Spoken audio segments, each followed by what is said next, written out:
प्यारे विद्यार्थियों, इन दिनों सबसे अधिक प्रश्न पूछे जा रहे हैं गांधीवादी चरण से, जो आरंभ होता है 1919 से लेकर 1947 तक। इससे पहले की 3 घटनाएं आप याद करें।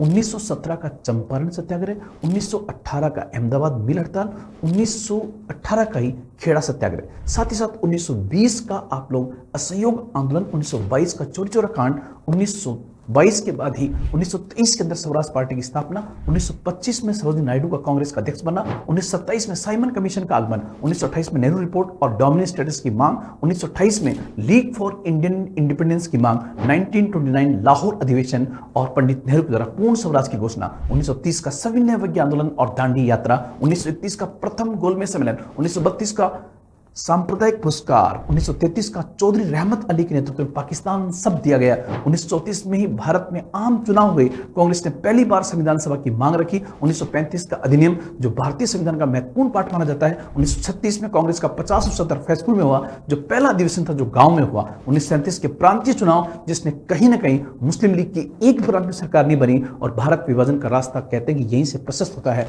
1938 का कड़क्कल विद्रोह, जो त्रावणकोर रियासत के दृष्टिकोण से महत्वपूर्ण माना जाता है। 1939 त्रिपुरी अधिवेशन, जहां पर सुभाष चंद्र बोस दोबारा अध्यक्ष बने, लेकिन उन्होंने जल्दी कांग्रेस को छोड़ दिया था। 1940 का अगस्त प्रस्ताव, 1941 का सुभाष चंद्र बोस नजरबंदी से निकलकर रसिया और जर्मनी भागते हैं और फिर वो राष्ट्रीय आंदोलन में बहुत बड़ी भूमिका अदा करते हैं। आजाद हिंद फौज और आजाद हिंद सरकार के साथ में जुड़ते हैं। 1942 का भारत छोड़ो आंदोलन, जिसे अगस्त क्रांति के नाम से जानते हैं। 1943 में आजाद हिंद सरकार, 1944 में राजगोपालाचारी फॉर्मूला, 1945 में विवेल प्लान, 1946 में कैबिनेट मिशन और 1947 में भारत की आजादी। इसका बिल्कुल क्रम याद करें, इन घटनाओं को बहुत व्यवस्थित तरीके से याद करें। आपको एग्जाम में यहां से प्रश्न बनने की संभावनाएं बहुत अधिक होगी। इन्हीं शब्दों के साथ जय हिंद, जय भारत।